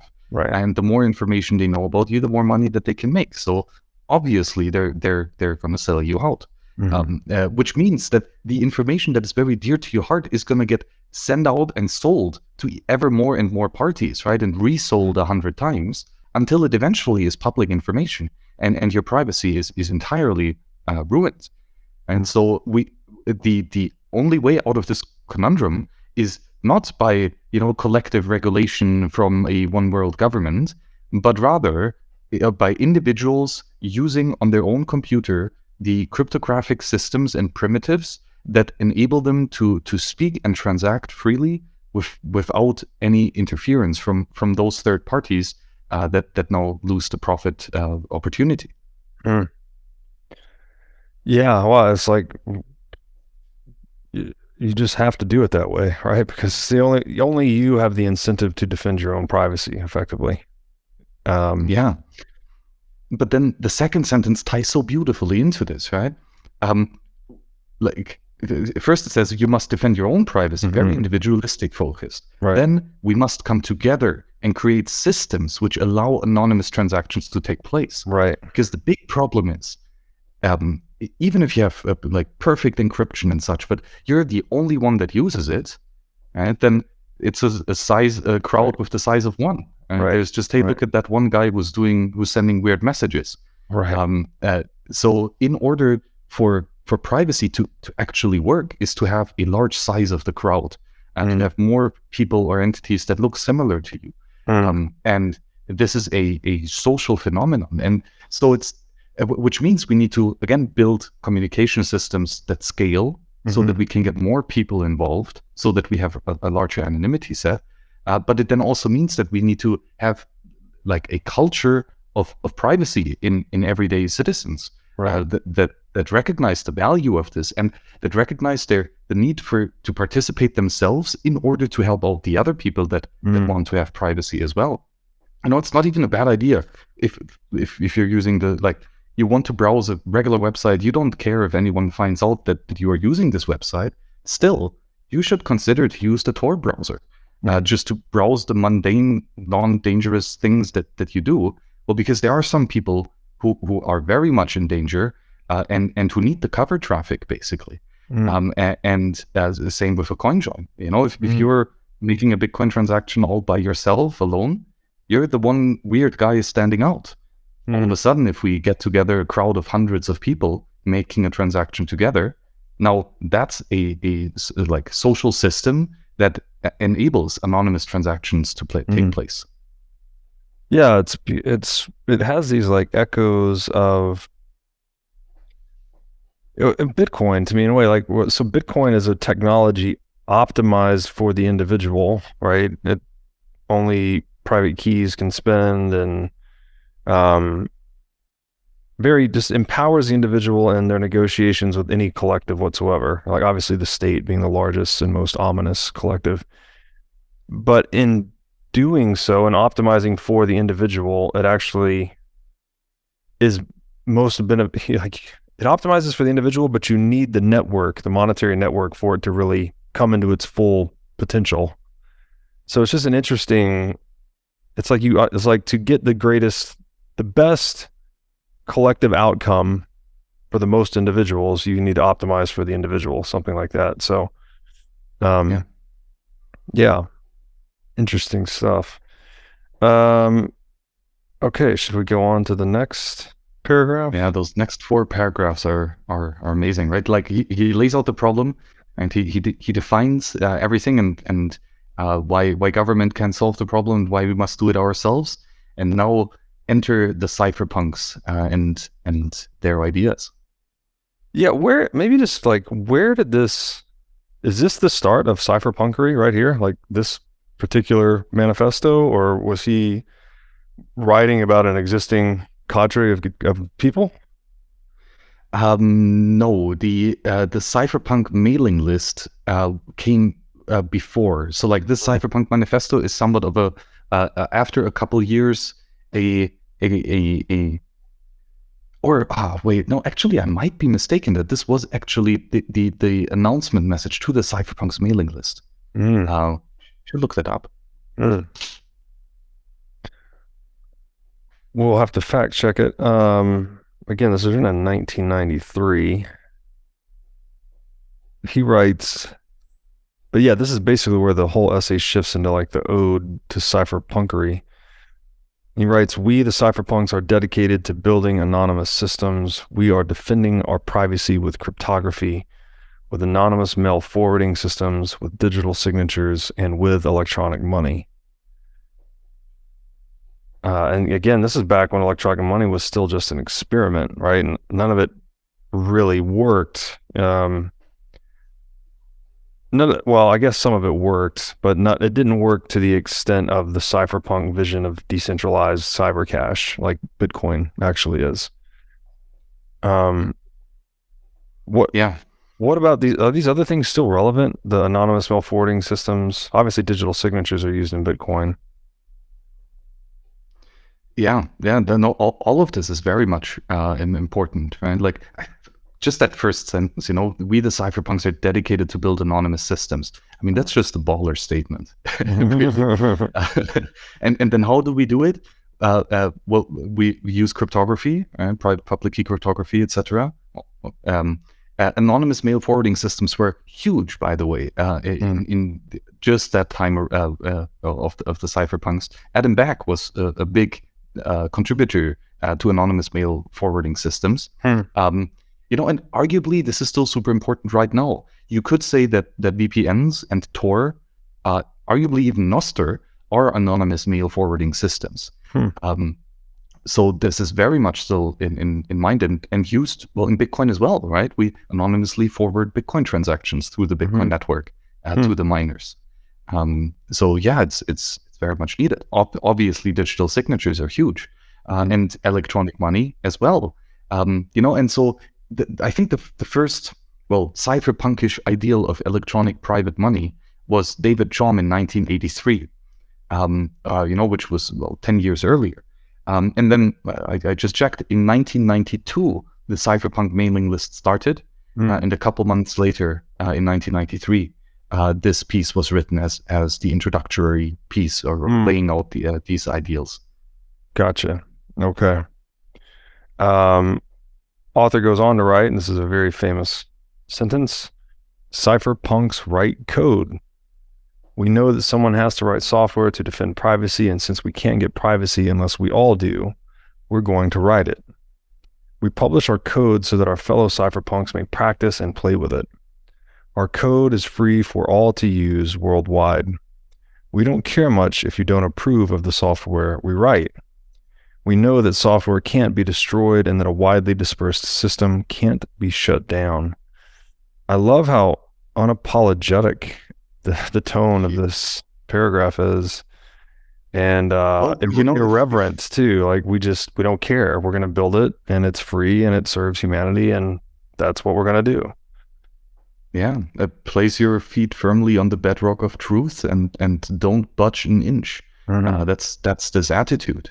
This is about human freedom and human flourishing, Mm-hmm. and we are correct, and we know that we are, and we will continue doing what we do because it's the right thing to do. And yeah, Cypherpunks write code. Like that's so powerful, right? Like I mean, it's like we're gonna change the world just by speaking. Like that's what we do, right? And there's nothing wrong with speaking, and that's why we can stand so strong in those beliefs. Because we don't violate anyone else's property, Right? And just such a small sentence, cypherpunks write code, but the results of it are breathtaking. I mean, look at the code that was written, and as they say, it cannot be destroyed, especially because it was widely published. And why would cypherpunks publish the code freely for anyone to use worldwide, right? They're not earning any money for it. Well, because they don't have to, because copying information got extremely cheap. And once we have established systems of privacy that are usable at scale on a global system, well, we've just liberated 8 billion people out of slavery. We're all going to be extremely rich out of this, right? We can publish the code all we want and dedicate our lives on building these tools that ensure privacy and autonomy of the individuals. Because, well, even the economic results and the financial outcome for everyone will just be staggering. Yeah, it is very powerful, right? That using speech in this new medium to overturn all of the prior, I guess the primary organizational force for software, as they're describing here, is like it is force, right? It's coercion, it's violence, it's statism, and I guess it's kind of ironic in a way too, because it's almost, fiat means by decree. So what are they doing? They're just kind of decreeing these tools into existence by writing code. Not forcing them on anyone, like not fiat in that sense, but definitely fiat that is just spoken into existence. And then because it's more useful, right, that people just naturally coalesce around these tools, which goes into the next paragraph here. It says cypherpunks deplore regulations on cryptography, for encryption is fundamentally a private act. The act of encryption, in fact, removes information from the public realm. Even laws against cryptography reach only so far as a nation's border and the arm of its violence. Cryptography will ineluctably spread over the whole globe, and with it the anonymous transaction systems that it makes possible. It's just really kind of just a very valiant stand against statism, and with this undertone of a middle finger held high, just saying like we're going to do this no matter what. I appreciate the emphasis on action too, right? It's not a lot of heady theoretical abstract, discussion about how we're going to solve the problem. It's just saying here's what we're going to do and this is how it's going to work. That seems like a necessary approach to really get people mobilized behind an effort like this. Yeah, exactly, right. And it's just very consistent, as you said earlier, that like we don't want to prevent anyone from speaking, for example, which is what regulation on cryptography is. It's like, no, you don't get to calculate 1 + 1 = 2. That's for the grown-ups, not for you to do. And it just the regulation does not make sense on a ethical, moral principle. It also just does not make sense on a practical principle. like, sure, you can say, hey, in this country, you're not allowed to do 1 + 1 = 2. And sure, maybe even if you have the most overwhelming police force and full surveillance, then you can probably, make sure that actually nobody in that region does 1 + 1 = 2. Pretty certain that you will not have 100% success rate, but you can get there. However, the reach, the power of any nation state is quite limited, especially in regionality. And well, then, okay, so let's say you're North Korea, right? And you dictate anyone of how they can use math and computers. Well, but then there's an entire world outside, and the people there are not restricted, and you have no way of enforcing them to do as you say. And now all of a sudden, people can fly over your country and drop USB sticks with knowledge about, the fucked up things in North Korea and communism. So their information longs to be free, right?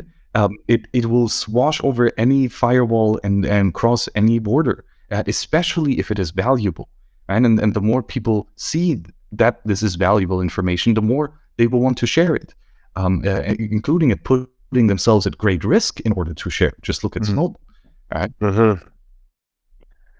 Yeah, no, it's well said. And I guess that is the conviction in this last sentence, right? Where they're saying cryptography will ineluctably spread over the whole globe because back to information longing to be free. And I guess the people, I mean, I think this is a safe comment to make, that the majority of people do just long for stability and civility, right? Like just some peace to go about their day and do their thing and, have kids and have a job and all that.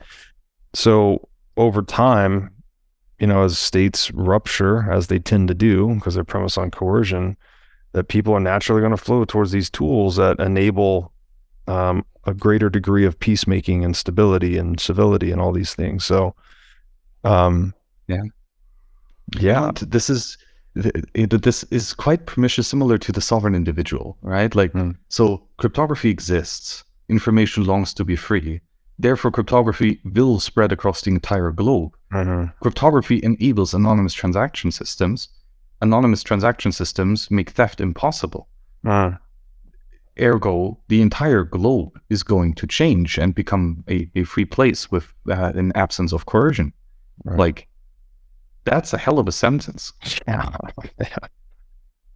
It's a very stark bend in the arc of human history, right? Where I think in that book too, The Sovereign Individual talks about violence being the alpha and the omega of human organization across time, but then it makes the case that cryptography is going to change all that. I guess that forms that's a significant contributor to my viewpoint that incentives are like the ground stuff of human action, right? It's like people are just going to engage in whatever activities are profitable. Now, I know profit is a psychological phenomenon. You can't necessarily quantify it, but I would also argue that financial profit's a pretty strong motive. Like if we're just not talking about psychological profits as much as just financial profits, whatever is financially profitable is going to be a significant motivational force for a lot of human action. And so what we're talking about here in this cryptographic digital age is just that violence and coercion is way less profitable. As we said earlier in the show, right? I don't know how much you have. Even if I did know how much you have, I probably can't steal it. Well, if I can't do either of those things, I guess I'll go be an entrepreneur and like build a business and actually add value to the world, because my options, again, your options have changed as a result of the incentive landscape. So, in that way, I kind of think in the incentive structures we create largely define how we act, right? How we act towards one another.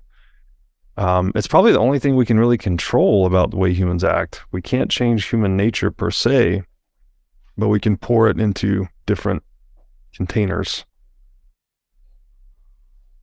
Yeah, definitely, right? And that's the fact that we can just shape words in a way that it does align incentives is kind of crazy, right? And that these types of incentives are more powerful than a fist and a gun. Like that's revenge of the nerds, you know? Yeah, right. Yeah. Yeah, what a big deal, man. It is interesting. Yeah, because it's a carrot, not a stick, right? So you don't need to beat people into submission to have your ideal socialist utopia. You just give people the proper tools, which have the proper incentives for human peace and flourishing embedded in them, and let people run free, and the system self-organizes. Yeah, it's like it turns it into a carrot and the wall, you know? Hey, either how about we trade and you get a carrot, or you could want to steal from me, but here's a kilometer high wall that is insurmountable. Right. Which of the two are you gonna pick? Yeah. You can spend how many lifetimes of the universe trying to find this needle in a haystack over here in my encrypted stash of Bitcoin or whatever it is, or you could just go out and do something productive for your fellow man and earn a living and contribute to the collective in the process. Yeah, that's a great point. Okay, do you want to read this last paragraph and take us out here? Yeah, for privacy to be widespread, it must be part of a social contract. People must come and together deploy these systems for the common good. Privacy only extends so far as the cooperation of one's fellows in society. And, you know, that's, again, to what we said earlier. Privacy is about the size of the crowd. And if you're the only weird one wearing a mask, it's very easy to finger point you. So in order for, like, if we want to have privacy, we need to have privacy for us all, because that's the maximum amount of anonymity that can be gained. And it's therefore definitely a social phenomenon. Not just that it's okay to build technologies that use privacy, like those mathematicians that came up with cryptographic formulas did nothing wrong, you know, and should not be called illegal ammunition smugglers. Right. That's one part, right? Don't put people in jail for coming up with math formulas. That would be a nice first start. For speaking, basically. Yeah. And then we must come together to actually deploy these services together. So this means for one, designing them, right? And designing them based on first principles and individual security and sovereignty. That's quite important. And then to deploy them at scale. And there's a long way between theory and practice. Especially deploying these advanced cryptographic systems is quite difficult to do without mistakes. There were numerous mistakes and bugs in the deployment of crypto systems in the past. That's in part why cypherpunks publish open source code, so that other people can find our bugs and hopefully fix them before the attacker can exploit them. And all that ultimately does lead to the common good. It's like a private, free society is a common good. Like, it does not matter about how much time and energy and money you invest into creating a private and free society. Once you get to that point, the amount of wealth creation and prosperity in that society is so staggering, and the rising tide lifts all boats. Like, I'm happy to spend my last Bitcoin on developing further cypherpunk technologies, because I know that those million sats that I have left are gonna be a staggering amount of wealth in that future economy that we're building.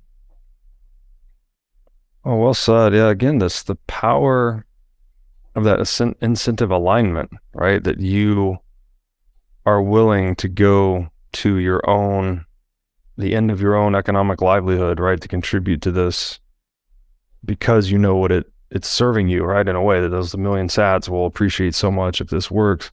And so this alignment between the individual good and the collective good is something, it just doesn't exist anywhere else, as far as I can tell. It's like all statisms are claiming to serve the common good, right? Marxism, from each according to their ability, to each according to their need. Even democracy, right? It's like claiming to be government by the people, for the people. They're all like trying to claim the greater good, but it seems like cypherpunkery is actually serving it in a very fundamental way. And it's just a free market idea, right? It's like, look, we're just going to make you useful stuff and make it free and open for everyone to use, and you guys can figure out the rest. It's like there's nothing hidden. It's very much an open source ethos, I guess. Yeah, exactly. And the next line is so great, right? We, the cypherpunks, seek your questions and your concerns and hope we may engage you so that we do not deceive ourselves. There it is. Right? I mean, damn, that's such a humble sentence. Like, yes, these are crazy ideas, right? Please, come talk to us. Give me your questions. Let's see what you're concerned with. Let's actually talk this through, because this is really important. And one thing that we cannot afford is to deceive ourselves and to build a system that is counter to what we actually want to achieve. Right? That's absolutely the worst case. And that's why we need the open dialogue, which again, the open dialogue and the open critique relies on privacy. Without private communications, there is no critique, there is no questioning, there is no way to voice your concerns or to engage with people. And that means in a society that is not private, you will inevitably deceive yourself. And in the software style, if you write closed source proprietary software that nobody can review, you're going to have a lot of bugs. If you publish your code and make it free and for anyone to download and change and play around with, they will find all the bugs really quickly. Yeah.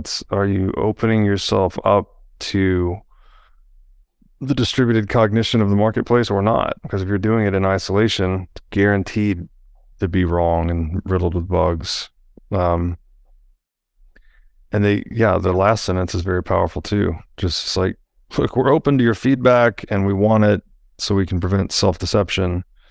However, we will not, however, be moved out of our course because some may disagree with our goals. Again, just that commitment to action, this unshakable commitment to action. Powerful. Yeah, it's punk, That's where the name comes from.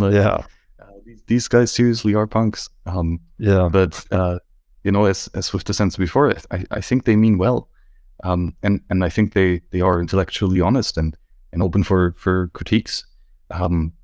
It just is that, well, we've thought long and hard about these problems, and the solution is pretty convincing. And once you have discovered that fundamental truth, there's just nothing that will set you off course. Because how could it? Like, this is the foundation. It doesn't go any deeper. Right. Yeah, and they're punk. That's funny you identified that. And then Cypher, I think, comes from when I was writing the number 0 on Bitcoin. It's related to the word zero. Like Cypher and zero have something to do with one another, and I think it's because zero was used to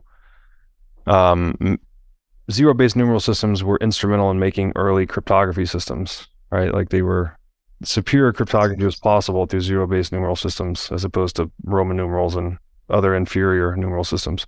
So it's a cool name. Yeah, it really is. And then, sorry, go ahead. It ends with the cypherpunks are actively engaged in making the network safer for privacy. Let us proceed together apace onwards. I mean, that's a strong way to end it, and again, like, we're actively engaged. Like this, as you pointed out, man, he's just action.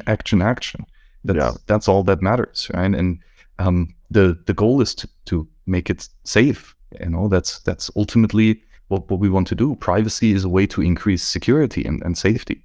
And we should proceed together, because it's a lot of work and it requires the crowd, and we need to do it quick, a pace at a rapid pace, because if we don't, like, I think we see the glimpses, and we can certainly imagine how it could get a lot worse when we have a interconnected network without any privacy.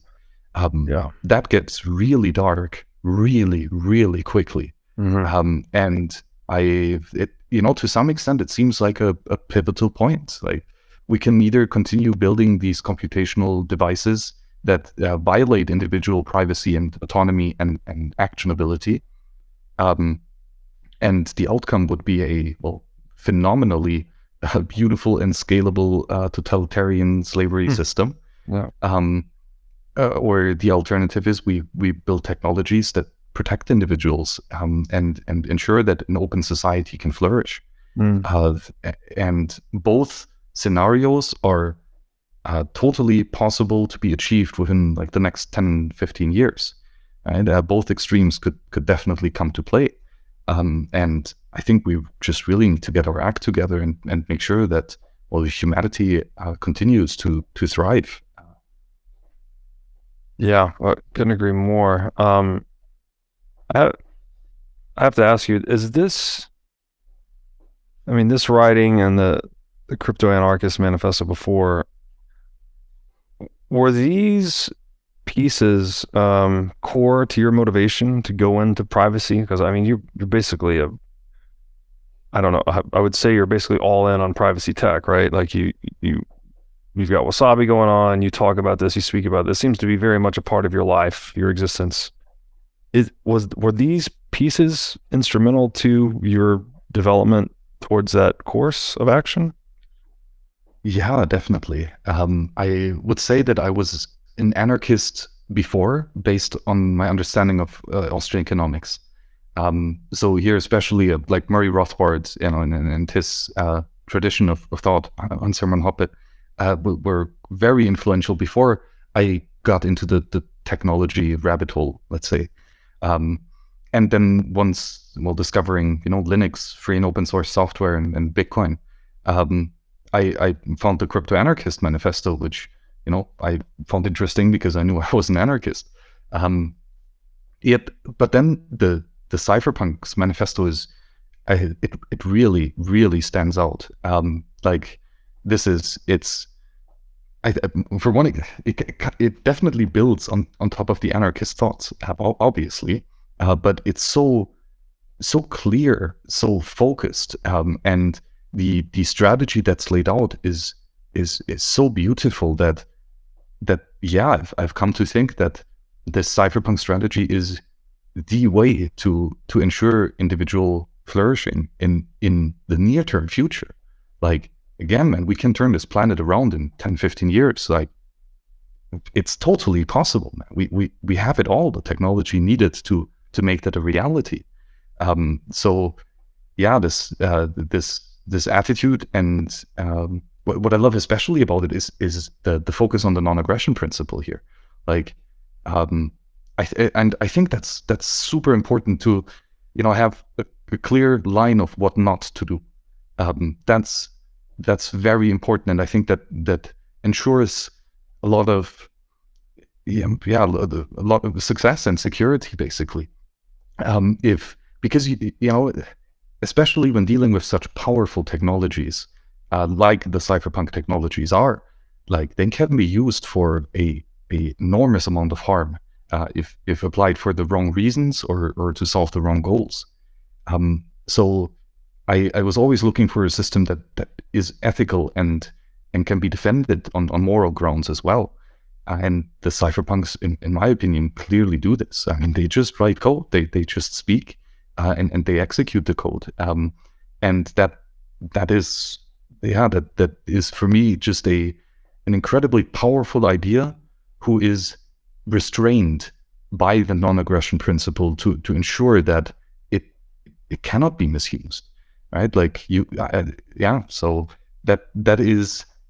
that's extremely powerful. And yeah, I would like to think of myself as a cypherpunk, and I can count numerous cypherpunks as my friends and fellow allies in this war, and it's definitely only a fun ride. And rereading this piece, it's just so spot on. And that even after now years of dedicating quite a lot of time on researching and thinking about these topics, it like this text is just getting better and better. It's so spot on, it's so concise, there's so much in here. And yeah, I don't regret going down this rabbit hole. I think, extremely interesting just on the theoretical and philosophical point of view. There's so much to talk about here.